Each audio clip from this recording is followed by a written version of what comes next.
There's a thought pattern spreading through modern minds like a virus, silent, invisible, deadly to potential. And the worst part? It disguises itself as wisdom. Psychologists have been tracking it for 2 decades now, watching it infect careers, relationships, entire lives. It shows up in therapy sessions, research studies, brain scans, and every time they find it, the prognosis is the same: arrested development, stagnant growth, wasted capability. You probably have it right now. Most people do. It feels rational, protective, even intelligent. But neuroscience reveals something darker. This mindset literally rewires your brain to avoid the exact experiences that would make you better. It's not depression, not anxiety, not trauma. Those are visible enemies you can fight. This is subtler, more insidious. It kills ambition while making you feel reasonable, destroys potential while keeping you comfortable, and by the time you realize what it's taken from you, years have vanished. In this video, you'll discover what modern psychology considers the most dangerous cognitive pattern of our time. Not the loudest, not the most dramatic, the most dangerous. Because it operates in silence, behind logic, beneath awareness, and it might be running your life right now without you knowing it exists. Your brain has a mission: keep you alive, not happy, not successful, not fulfilled, just breathing. And it will sacrifice every dream you have to accomplish that mission. Modern psychology has identified what researchers call threat generalization, the tendency of your brain to interpret any discomfort as danger. Your ancestors needed this. A rustle in the bushes could be wind or a predator, and the ones who assumed predator lived longer.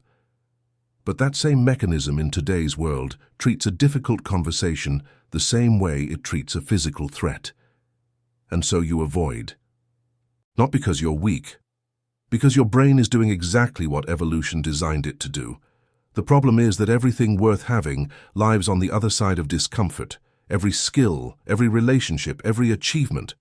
Your brain doesn't know this. It just knows that discomfort equals potential danger, and potential danger must be avoided.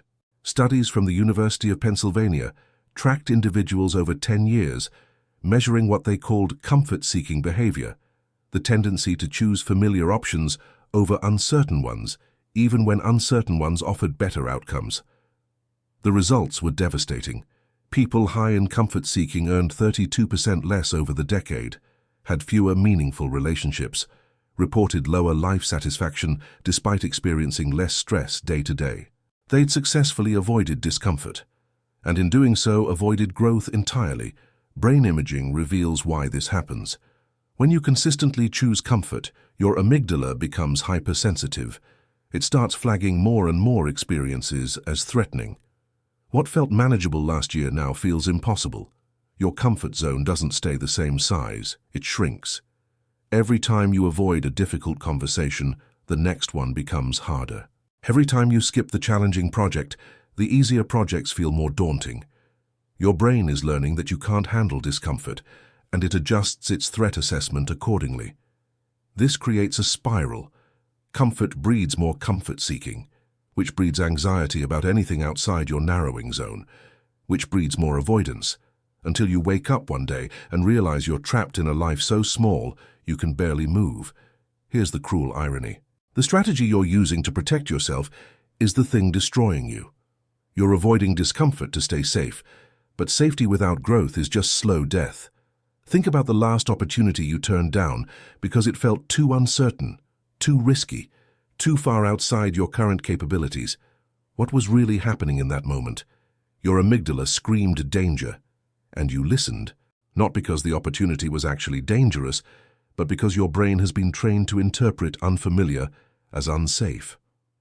Neuroscientists at Stanford discovered something remarkable when they studied people who regularly push through discomfort. Their amygdala activity doesn't decrease, they still feel the fear, but the connection between amygdala and prefrontal cortex strengthens. They get better at overriding the fear signal with rational assessment. They're not braver, they've just practiced ignoring false alarms more often. The people trapped in comfort haven't practiced. Every time discomfort appears, they retreat. And with each retreat, the neural pathway connecting discomfort to avoidance gets stronger. They're literally wiring themselves to be more afraid of less threatening things.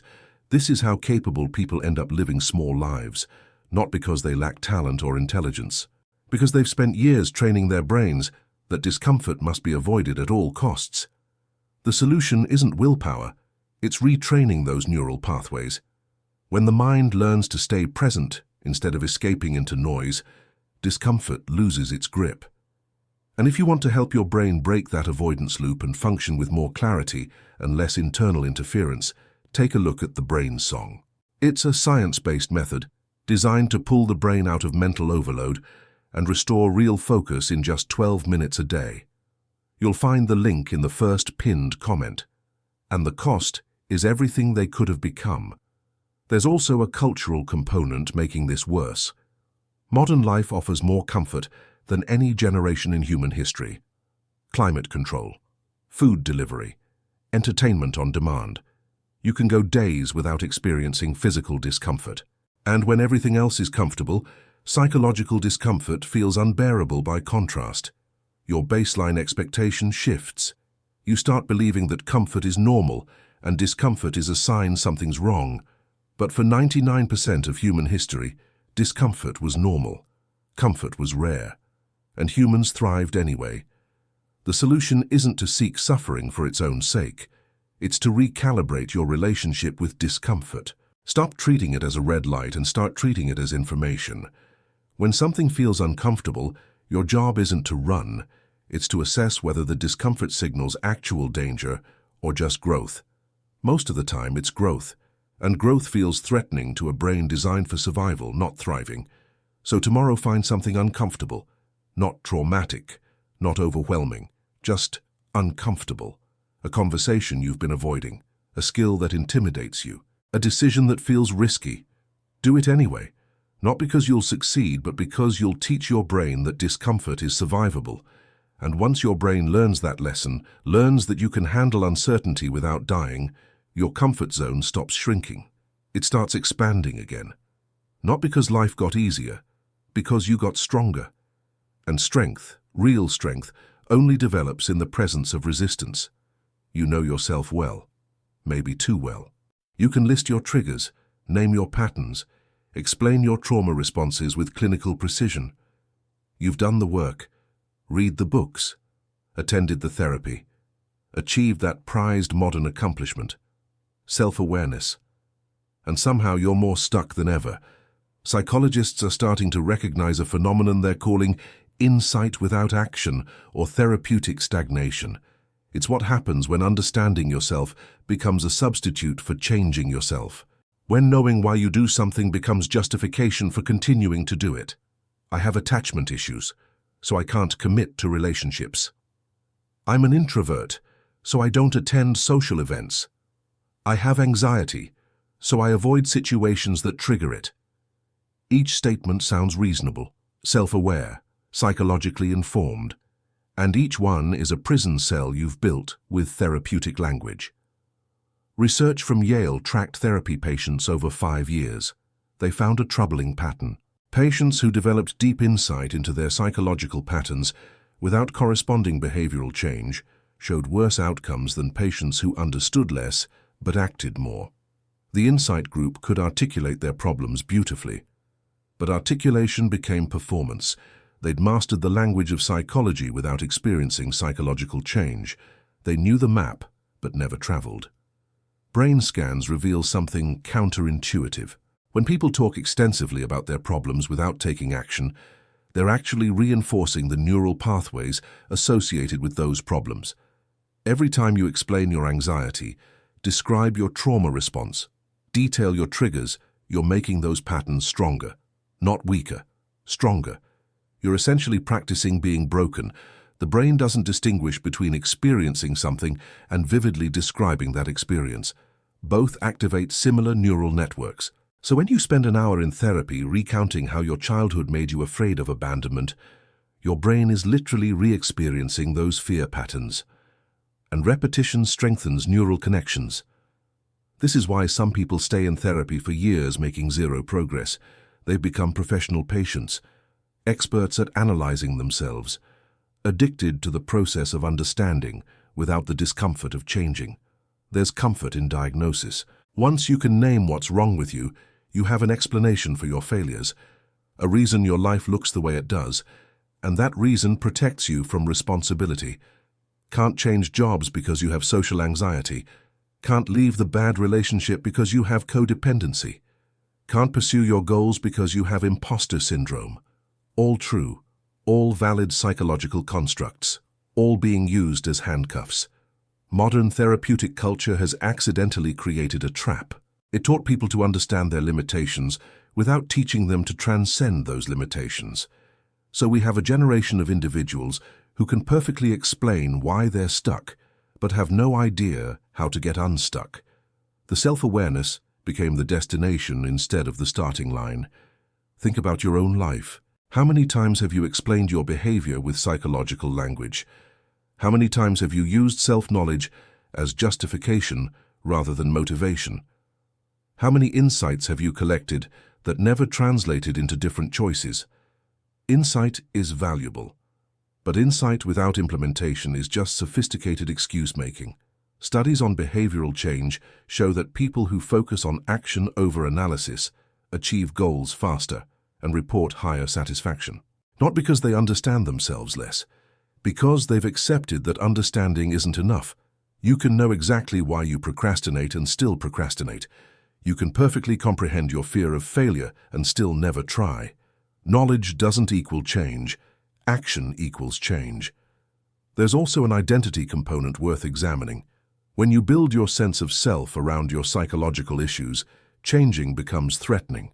If you're the anxious one or the traumatized one, or the one with attachment issues, who are you if those things improve?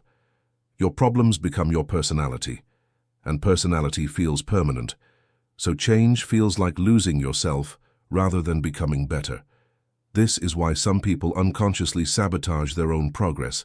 They get close to breakthrough and then create crisis. Not because they want to suffer, because suffering has become familiar. It's who they think they are. The antidote is brutal but effective. Stop talking about your problems more than you're working on them. If you spend more time describing your anxiety than practicing anxiety management, you're maintaining the problem while pretending to address it. Set a rule. For every hour of analysis, 2 hours of action. For every therapy session spent understanding, 1 week spent implementing. Make the doing outweigh the knowing. And when you catch yourself using psychological language to explain away behavior, stop. Rephrase without the label. Don't say, I can't do that because I have social anxiety. Say, I feel uncomfortable in social situations and I'm going to do it anyway. One statement is identity. The other is description. Identity is fixed. Description is temporary. Your self-awareness is valuable. But it's not an achievement. It's a tool. And tools are only useful when you pick them up and build something with them. So take what you know about yourself and use it to become someone different. Not by understanding more. By acting despite what you understand. Because the most dangerous thing self-awareness can do is convince you that knowing why you're stuck is the same as getting unstuck. It's not. And confusing the two will cost you years. Therapy saved your life, gave you language for experiences you couldn't name, tools for pain you couldn't manage, a space to process trauma that would have destroyed you otherwise, and for that, genuine gratitude. But here's what nobody talks about. Therapy can also trap you.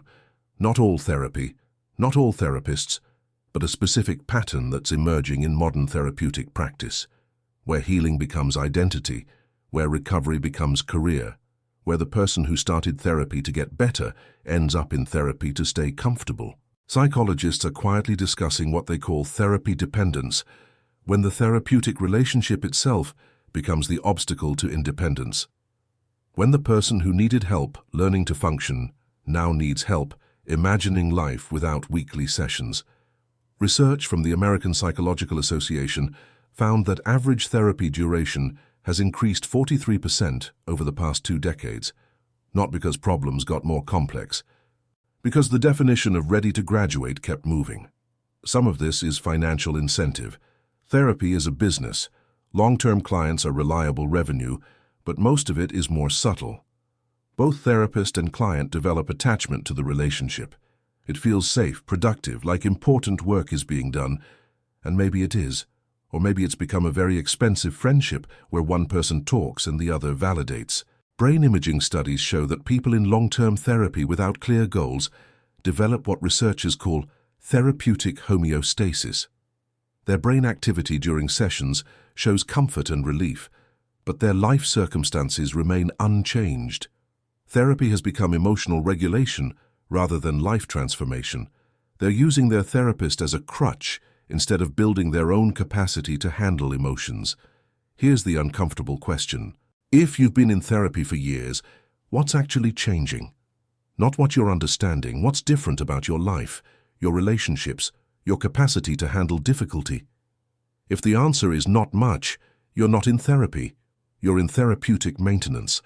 And maintenance mode means you've accepted your current level of function as permanent. The original purpose of therapy was to help people develop skills and insights they could apply independently. Learn emotional regulation, process past trauma, develop better relationship patterns, then graduate, take those tools and use them in the world. But modern therapy culture has shifted. Now there's virtue in being in therapy. It signals self-awareness, emotional intelligence, that you're working on yourself. So people stay, not because they need to, because leaving feels like giving up on growth. But growth doesn't happen in the therapist's office. It happens in life, in relationships, in challenges, in moments where you have to apply what you learned without someone there to guide you. And if you never leave, you never test whether the work actually transferred. There's also a subtle infantilization that happens in long-term therapeutic relationships. The therapist becomes the wise parent. You become the perpetual child needing guidance. Every decision gets processed in session. Every emotion gets validated by someone else before you trust it yourself. You're outsourcing your internal authority to someone you pay by the hour. Studies on therapeutic outcomes show that people who set clear end goals at the beginning of therapy and work toward graduation actually achieve better long-term results than people who enter open-ended therapeutic relationships. Not because the therapy was shorter, because the expectation was growth toward independence, not permanent support. Think about it practically. If you broke your leg, physical therapy would have a clear arc. Restore mobility, build strength, graduate when you can walk normally. Nobody stays in physical therapy for 5 years saying, "I'm still working on my walking." But psychological therapy often has no graduation criteria, just vague goals like feeling better or understanding myself that never quite complete. So you stay, session after session, year after year, comfortable but unchanging. The fix requires honesty. Sit with your therapist and define success. What does done look like? What specific changes in your life would indicate you've achieved what you came for? Then work toward that end point. Not because therapy is bad, because dependency is. Even dependency on something helpful. Your therapist should be helping you need them less, not more. If that's not happening, you're not in therapy. You're in a relationship that benefits from your stagnation. And the most dangerous thing modern psychology has created is the belief that needing help forever is the same as getting better. It's not. And confusing the two keeps you in a permanent state of brokenness that might not actually exist anymore. You learned about boundaries, read the books, followed the accounts, practiced saying no. And something shifted. You felt powerful, protected, like you finally had permission to prioritize yourself. But somewhere along the way, boundaries became walls. Self-protection became isolation, and the thing that was supposed to improve your relationships destroyed them instead. Modern psychology champions boundaries as essential to mental health, and they are, genuinely. Knowing where you end and others begin prevents resentment, exploitation, burnout. But like most good ideas taken to extremes, boundary culture has metastasized into something toxic. Research from the University of Michigan studied what they call boundary maximalists, people who use boundary language to avoid all discomfort in relationships. These individuals showed higher rates of isolation, lower relationship satisfaction, and paradoxically more anxiety than people with more flexible approaches. Because rigid boundaries don't create safety, they create loneliness. Here's what happens. Someone learns they can say no. Good. But then they start saying no to everything that requires effort. Uncomfortable conversations become boundary violations. Friends' needs become emotional labor you don't have capacity for. Partners' expectations become unreasonable demands. The language of self-care gets weaponized into selfishness, and selfishness dressed in therapeutic vocabulary looks like wisdom. Brain scans show that people who maintain extremely rigid boundaries have less activity in brain regions associated with empathy and social connection. Not because they're bad people, because they've trained themselves to interpret others' needs as threats. Every request triggers defensive response.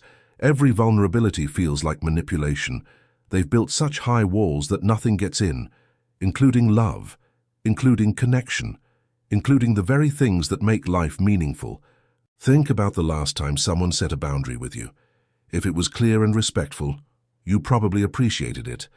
But if it came with judgment, if it implied your needs were unreasonable just for existing, how did that feel? That's what's happening across relationships right now. People are setting boundaries that aren't boundaries. They're ultimatums, rejections, ways of saying your humanity inconveniences me while sounding psychologically sophisticated. I don't have the emotional bandwidth for this means I don't want to be bothered. I need to protect my energy means I don't care about your problem. That's not my responsibility means I refuse to be inconvenienced by people I claim to care about. All valid sometimes, all toxic when they become default responses to any relational need. Studies on relationship longevity show that successful long-term partnerships require something called generous interpretation, assuming good intent, tolerating imperfection, occasionally doing things you don't want to do because someone you love needs you to. But boundary maximalists can't do this. They've been taught that self-sacrifice is trauma, that meeting others' needs depletes you, that saying yes when you want to say no is violence against yourself. So they say no. Constantly. And wonder why nobody stays. The reality is that relationships require compromise.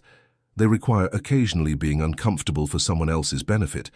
They require showing up even when you're tired, listening even when you'd rather not, caring about things that don't directly affect you. That's not poor boundaries, that's love, and love is inherently inconvenient. But modern boundary culture has convinced people that inconvenience equals toxicity, that any discomfort in relationship means the relationship is wrong. So they burn through friends and partners, convinced everyone else is toxic, never realizing they've made themselves impossible to love. There's a difference between protecting yourself from genuine harm and protecting yourself from basic human connection. One is healthy, the other is isolation in disguise. The fix requires uncomfortable honesty. Look at your boundaries. Are they protecting you or isolating you? Are they preventing exploitation or preventing intimacy? Are you saying no to things that hurt you or just things that require effort?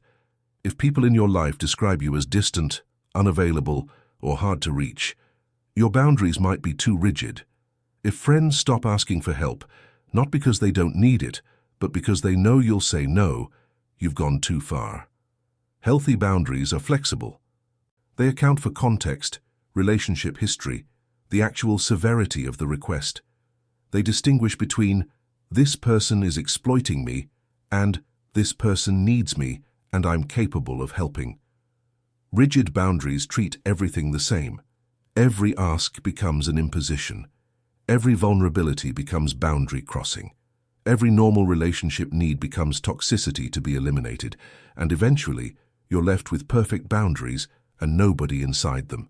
So practice saying yes, not to everything, not to actual exploitation, but to normal relational maintenance, to being slightly inconvenienced for people you care about, to showing up even when it's not convenient. Because the most dangerous thing boundary culture has created is a generation of people who've protected themselves right into loneliness, and no amount of self-care can fill the void left by human connection. You track your sleep, monitor your macros, schedule your deep work blocks, practice your morning routine with religious devotion, meditate, journal, cold plunge. Optimize every variable of existence until life itself becomes a performance you're always slightly failing. Modern psychology has created a monster, the optimized human. And in trying to become that impossible creature, people are destroying the spontaneous, messy, beautiful experience of just being alive. Research from Stanford studied what they call self-improvement addiction, the compulsive need to always be getting better at everything. Subjects in this category reported lower life satisfaction despite objectively better habits. They slept more, but enjoyed it less. Ate healthier but found less pleasure in food. Exercised regularly, but experienced it as obligation rather than movement. They'd successfully optimized the joy out of living. Brain imaging reveals why. When every activity becomes a project, when every moment gets evaluated for productivity or growth, you activate task-positive networks constantly, the parts of your brain responsible for doing, achieving, measuring. And those networks suppress the default mode network, the part that experiences wonder, presence, spontaneity. You're essentially training yourself to never just be, only to achieve. Think about your morning routine. Is it something you enjoy or something you endure? Do you drink coffee because it tastes good or because it optimizes cognitive function? Do you exercise because movement feels good or because you're terrified of declining? For too many people, every action has become instrumental, means to ends. Nothing is valuable for its own sake. Everything must serve optimization, and optimization is exhausting. Studies on burnout show that people with rigid self-improvement regimens burn out faster than people with more relaxed approaches. Not because they work harder, because they never turn off. There's no space for life to just happen. Every moment is scheduled, tracked, evaluated. The pressure is constant. And constant pressure, even self-imposed pressure, damages mental health more reliably than external stress. There's also an identity trap embedded in optimization culture. When you define yourself by your habits, morning routine, productivity system, health metrics, what happens when those habits slip? Who are you if you skip the gym? What does it mean if you sleep poorly? You become fragile. Your sense of self depends on maintaining impossible consistency, and when consistency breaks, which it always does because you're human, identity crisis follows. Research from the University of Pennsylvania found that people who tied identity to habit performance experienced more anxiety, more depression, and ironically, less habit consistency than people who maintained habits without making them central to self-concept. The habits became too important. Missing one felt like failure, and failure spiraled into abandoning the entire system. Here's the uncomfortable truth. You don't need to optimize everything. Most things in life work fine at 60%. You don't need perfect sleep. You don't need ideal nutrition. You don't need maximum productivity. You need good enough. And good enough is actually optimal when you factor in sustainability and mental health. But optimization culture sells you the opposite message. It tells you that average is failure, that if you're not constantly improving, you're declining. That rest is wasted time. That pleasure without purpose is pointless. And so you grind. Track, measure, adjust. Forever chasing some idealized version of yourself that keeps moving further away, because perfection isn't a destination. It's a direction with no end point. The people actually thriving aren't the ones with perfect systems. They're the ones who can maintain good habits most of the time, while also allowing life to be chaotic and beautiful and unscheduled sometimes. They understand that the goal isn't optimization, it's sustainability. And sustainability requires flexibility, forgiveness, the occasional pizza at midnight just because you wanted it. Brain research on long-term habit formation supports this. People who practice what researchers call flexible consistency, maintaining habits most days but not beating themselves up over misses, sustain behaviors longer than rigid optimizers. They're not trying to be perfect, just better on average. And average over years produces extraordinary results, while perfect for weeks produces burnout and abandonment. So maybe tomorrow, skip something. Miss the morning routine. Sleep past your alarm. Eat the food that doesn't fit your macros, not as rebellion, as reminder that you're human, not a machine that needs constant tuning. Let yourself exist without evaluation. Experience something just because it feels good. not because it serves some higher purpose. Because the most dangerous thing optimization culture has created is the belief that you're never good enough as you are, that you're always broken, always insufficient, always in need of improvement. And living with that belief, regardless of how good your habits are, is its own kind of hell. Mindset. 6. Waiting for ready. You're not ready yet. Need more skills, more experience, more confidence, more certainty. Once you have those things, then you'll start. Then you'll try, then you'll risk, but not yet. Not while you're still preparing. And so you prepare, year after year, collecting knowledge, building foundations, getting ready for a moment that never arrives, because ready is a feeling you're waiting for. And that feeling doesn't exist. Modern psychology has identified what they call preparation addiction, the compulsive need to be completely prepared before taking action. It shows up everywhere. People staying in jobs they hate because they're not ready for the job search, staying in bad relationships because they're not ready to be alone, avoiding creative projects because their skills aren't ready yet. Research from Yale tracked individuals who self-identified as not ready for various goals. 5 years later, 68% still hadn't started, not because they lacked capability, because ready never came. Because ready isn't a state you achieve through preparation. It's a decision you make despite fear. Brain imaging studies show that people waiting for readiness have overactive prefrontal cortex activity when imagining future action. They're running constant simulations, trying to predict every possible outcome, preparing for every potential problem. And that preparation feels productive, feels like progress, but simulation isn't action. And progress only counts when it moves you forward, not when it keeps you circling the starting line. Think about something you've been putting off until you're ready. A career change, a creative project, a difficult conversation, a life transition. How long have you been preparing? What specific milestone would indicate readiness? For most people, the milestone keeps moving. First, you needed more knowledge, got that. Then you needed more experience, got that. Now you need more confidence, and confidence requires more preparation. The cycle never ends because the cycle isn't designed to end. It's designed to keep you safe, and safety, your brain has learned, means not trying. Studies on action-taking show that people who start before feeling ready achieve goals at significantly higher rates than people who wait for optimal conditions, not because they're more capable, because they're learning through doing rather than preparing to do. Every action teaches you something preparation never could. Real feedback, actual obstacles, specific skills needed. When you wait for ready, you're guessing what you'll need. When you start, you find out. And finding out is faster than guessing. There's also a perfectionism component driving this. If you wait until you're fully prepared, you can't fail due to lack of preparation. Any failure must be fundamental inability. So you keep preparing because as long as you're preparing, you're protected from that verdict. But the protection costs everything, because years pass, opportunities vanish, and eventually you're not protecting yourself from failure, you're guaranteeing it through inaction. Brain research on confidence reveals something counterintuitive. Confidence doesn't create action. Action creates confidence. You don't feel ready and then start. You start and then feel ready. The feeling follows the behavior, not the other way around. But we've been taught backward, taught to wait for confidence before risking. So we wait. And the longer we wait, the more intimidating the action becomes. What might have felt manageable last year now feels impossible. Not because you got less capable, because the challenge grew in your imagination while you prepared.